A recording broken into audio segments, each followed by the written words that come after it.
टेपाच्या वाडीला आलेलो आहोत.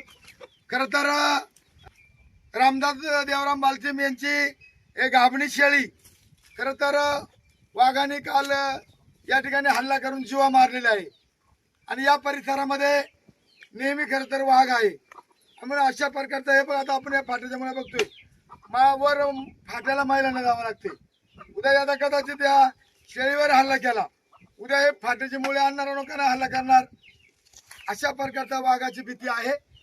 खर तर या ठिकाणी निर्मल साहेब या ठिकाणी आलेले आहेत. मला खर तर फोन आला, मी खर तर प्रचाराचा गडबड आहे, परंतु मी या ठिकाणी आल्याच्या नंतर शेळी पाहून तर खरखरी या शेळीची किंमत निर्मल साहेब मला असं म्हणायचं की आताचे आपण पिंजरे लावतो तर हे मागं पण गेल्या वर्षी वर डोंगरावर किती शेळ्या घालत्या? 7, 9, 8. किती शेळ्या घालत्या? 8 शेळ्या. 8 शेळ्या याच गावात घालत्या. म्हणजे 8 शेळ्या घाल्या नुकसान भेटला आपली. हो भेटले. किती पैसे भेटले आपली? ते एक एक शेळीच 10.5 10.5 रुपये शेळीला. पण तर मला कोण आलता? हे आपलं लांडे साहेब. लांडे साहेब मग मी वर डोंगर कोण का तुमच्या? तुम्ही होते ना लांडे साहेब. हा? तुम्ही तुम्हाला एकूण किती पैसे भेटले? आम्हाला एकूण आता म्हणजे 8 शेळ्यांना भेटले 10,500 प्रमाणे. हा. हो हो तर ही शेळी सुद्धा गाभणी आहे. हिला 2 बकऱ्या होतात. बरोबर. तर हिची नुकसान माझ्या माहितीप्रमाणे आम्हाला 20,000 रुपयाप्रमाणे व्हायला पाहिजे. सावंत फोन लावा बरं. साऊंड वगैरे फोन आवाज येत होता का? येतो आता. गुरकत होता का? हा. दान करतोय का? करतो आता. हा? हा. तुम्ही ऐकलं का? ऐकलं होतं. कधी खाली शेळी? काहीतरी 4-5 अच्छा अच्छा. म्हणजे वाईट आहे. काल काली सांग काल 4 वाजता. उजेडातच म्हणायचं नाही. जनावर एकत्रच नेतंय. रितशीर वन विभागाला आपण खरं तर कळवलेलं आहे. वन विभागाचे निर्मल साहेब या ठिकाणी आले आहेत. यांचा रितशीर पंचनामा होईल आणि तुम्हाला जशी मागे नुकसान भरपाई भेटली होती अशीच नुकसान भरपाई भेटण्याच्या दृष्टिकोनातून हे वादळ तुमच्या पाठीचे आहे. कुठल्याही प्रकारची काळजी करण्याचं कारण नाही. शेवटी तो वाघ आहे आणि वाघाच्या भीतीनं खरं तर आता भीती निर्माण झाली. बारीक बारीक पोरं अशी बाहेर काढायचं भीती वाटते. तर वाघ काय करतो आता आपण मागे खाली पूर्व भागाने पाहिलं कधी लहान मुलाला उचलतो, पोरगा खेळत असेल तर मागून डायरेक्ट मुंडका धरतो आणि अशा प्रकारचं खरं तर या वाघाच्या भीतीमुळे आपण या ठिकाणी गेले आहेत. मी चव्हाण साहेबांना ऐकून गेल्यावर लगेच फोन लागत याचा लाव बरं. आमची एकूण मुलं 20 शाळेत जातात छोटी छोटी आणि एक तर रस्त्याच्या कडेने बंद आहे ते जंगलातून. मग तुम्ही पिंजऱ्याला बोलवा लावायला सांगा. आमची मागणी अशी आहे का तुम्ही पिंजऱ्या वन खात्याला मागून घ्या आणि पिंजरा लावून वाघ पकडून द्या असं मागणी. ही छोटी छोटी लेकरं काय करणार? अंगणवाडीत जातात, मराठी शाळेत, जिल्हा परिषदला. मग आम्ही काय करायचं सांगा ना. आज एवढे भर दिवस गायका असून सुद्धा फक्त हे म्हशी वळवायला गेलं तर शेळी त्या साईडला खाली. मग सांगा काय करणार? एवढं अंतर होतं उद्या हा काय करणार सांगा ना. छोटे छोटे मुलं काय करणार? येत होते. अंतर होतं. एवढंच अंतर होतं. हा फक्त म्हशी वळायला वरडायच्या ना. शहरात त्या साईडला होत्या. आणि छोटे छोटे लेकरं. हा, लेकरं काय करणार सांगा तुम्ही शाळेत जाता. काठी घालता का काय आज करता? एवढं साहेब, आमच्या परिस्थिती जवळ- कळली. आम्ही काय करायचं? जीवन कसं समजा जगायचं? आम्हाला चिंतित सोडून कळलं. आपल्याकडे जर हल्ला केला तर काय करणार? आणि 2-3 महिने यश गाडी उघडत आहे मागून ते. 2-3 महिने गाडी रात्रीचं येत नाही मी. मागून होतं का? हा लाईट तेवढं ती लाईट आपण आणि बंद आहे सगळं. रस्त्याच्या कडेने. तुमचं मागणी सांगा मला. तुम्हाला काय काय सुविधा केली तिकडे? वन खात्याला असं पिंजरा आणून हे वाघ पाहिजे तर शेळी तिथे लावा पिंजऱ्यापाशी आणि वाघ पकडून पिंजऱ्यात टाकून ठेवा. कधीपासून वाघ येतात? आता गेल्या वर्षी 8 शेळ्या झाल्या हा. तेव्हापासून वाघाने रहिवासून झालाय. आता दिवसाजवळ शेळ्या पकडायला लागलाय. कुत्रा खातो. कुत्रा खातोय म्हणजे समोर समोर कोंबड्या पण खातोय. हे बघा हे पडवीत नाही का इकडून कोंबड्या पकडतात. इथं उडाला होता तिथून कोंबड्या पकडून नेल्या. मग आता जगायचं जीवन कसं काय? आता पोरांची तर भीतीच निर्माण झाली. शाळेत पाठवा का नाही? ठीक आहे. आपण या ठिकाणी आंबोलीला टेपाच्या वाढला आहोत. आता या ठिकाणी वन विभागाचे अधिकारी आलेले आहेत. त्यांचा पंचनामा करतील. तुम्हाला ती नुकसान भरपाई भेटू. तुम्ही मला इकडे असत तुम्ही पंच मला कधी पिंजरा लावणार? काय ते लगेच उद्यापर्यंत आपण लावून टाकू. मला उद्या सकाळी पण पिंजरा लागला पाहिजे. पिंजऱ्यामध्ये बकरू ठेवा आणि हा वाघ पकडल्याशिवाय इथलं भीतीचं वातावरण लोकांचं जाणार नाही. कारण आमची लहान लहान पोरं ते दादा रस्त्याने वन खात्यातच रस्त्याने करून गेलेले. एवढं लांबचं त्यामुळे नसतंय. तिथून आम्ही पोरं- आम्ही काय 10-15 पोरं करायचं? शाळेत जायला लागले. बरं, ही आम्ही अंगणवाडी गाव पोरं शाळेत जाते. भेटीसाठी होतो, एक मैतीला गेलो होतो. पण तर कैलास नवल्या असतील, अंकुश शेळके असतील आणि आम्ही सगळी मंडळी करतात. सरपंच साहेब माझ्याबरोबर होते. आम्ही या ठिकाणी तात्काळ आलो. या ठिकाणी आल्याच्या नंतर मी लगेच फोन केला निर्मल साहेबांनी. ते पण लगेच आले आणि ते आल्याबद्दल तुम्हाला धन्यवाद. शक्यतो सोबत दोघं जण सोबत असावेत घरातले माणसं. लहान मुलांना शक्यतो शेतामध्ये नेण्याचं टाळावं आणि जर घेतलं तर त्याच्याकडे लक्ष असावं व्यवस्थित. आणि लहान मुलं कुठेही शाळेत किंवा अंगणवाडीत कुठे जात असतील तर ग्रुपने पाठवावं. एक मोठं माणूस त्यांच्यासोबत असावं. तसेच काही कसला काय वाटलं वगैरे की आहे वगैरे असं काही तर आपला माझा नंबर आहे बऱ्यापैकी सगळ्यांकडे. फोन करायचं काही विषय असेल तर. पिंजरा ज्या ठिकाणी पिंजऱ्याची आवश्यकता आहे त्या ठिकाणी आपण पिंजरा लावण्याचा प्रयत्न करू. ठीक आहे, हरकत नाही. तुमच्या सूचनेचं आम्ही पालन करू.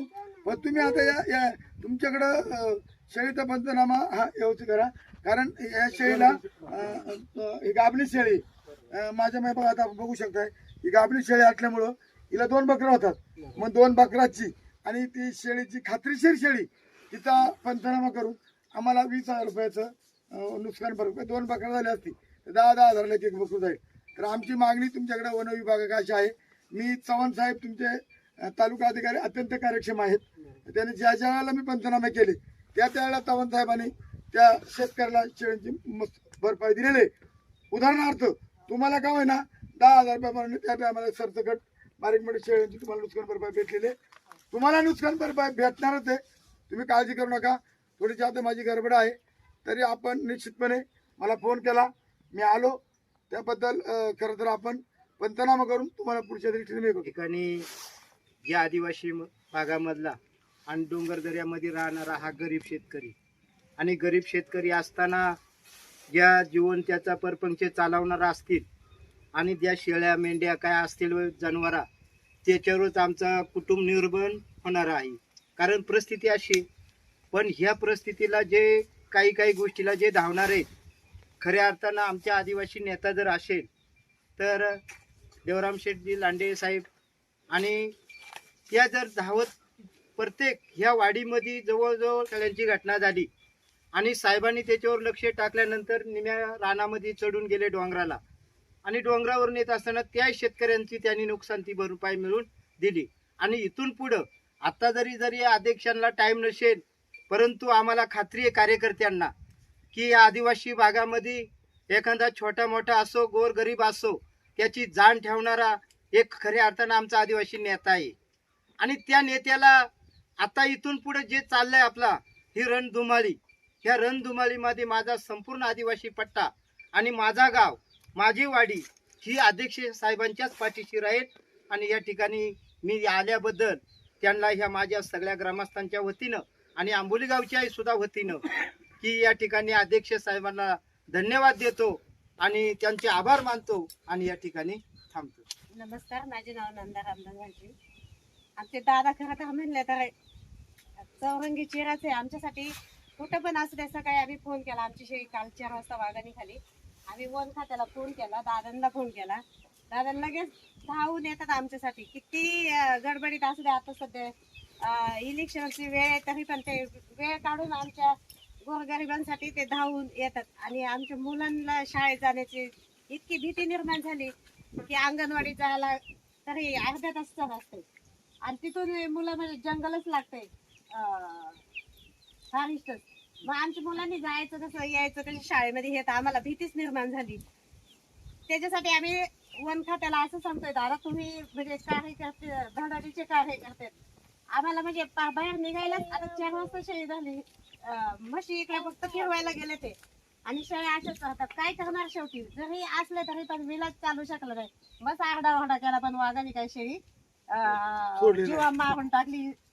धाडसच होईना त्याच्यापर्यंत जायला. जाणार कसं त्याला सोडायला गेला तर आपलं नरक.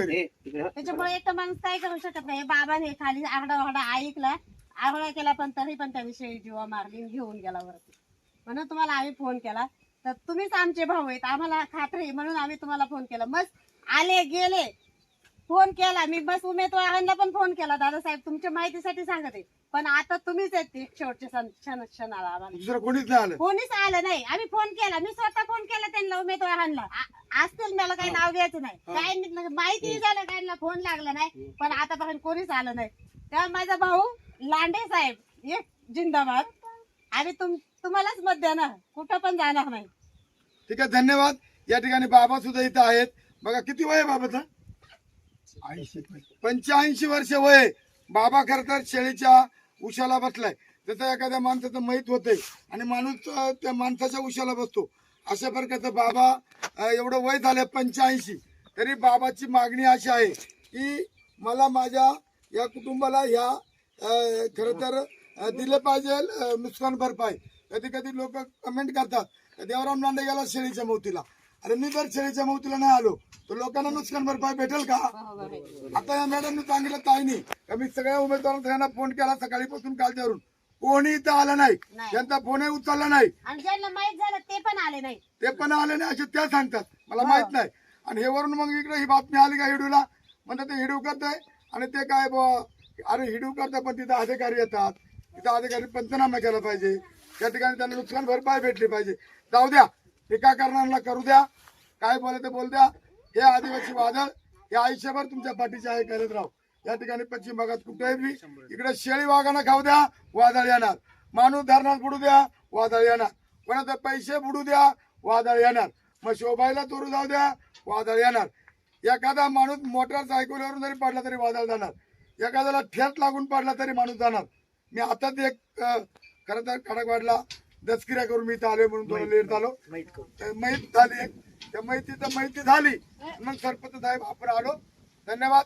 तुम्हाला 100% नुकसान भेटणारच अशा प्रकारचा शब्द देतो. आणि साहेब इकडे तुम्ही हा पंचनामा करून घ्या, काय असेल ते कागद लिहून घ्या. आणि मग वर मी साहेबांना चव्हाण साहेबांना फोन करतो. यांना कमीत कमी 30,000 रुपये नुकसान भरपाई भेटली पाहिजे. ही शेळी खात्रीची, कारण शेळ्यामध्ये प्रकार आहेत. 2 बकराची शेळी वेगळी, 1 बकराची शेळी वेगळी. ही खात्रीशीर शेळी आहे. शिंगा बघा, हे बघा ही वेगळी. हे बघा शिंग आहेत ना, ही म्हणजे अशी भडूशी जातवार शेळी. तिला 2-3 बकरा होतात, त्याची नुकसान भरपाई करून घ्या. धन्यवाद. चला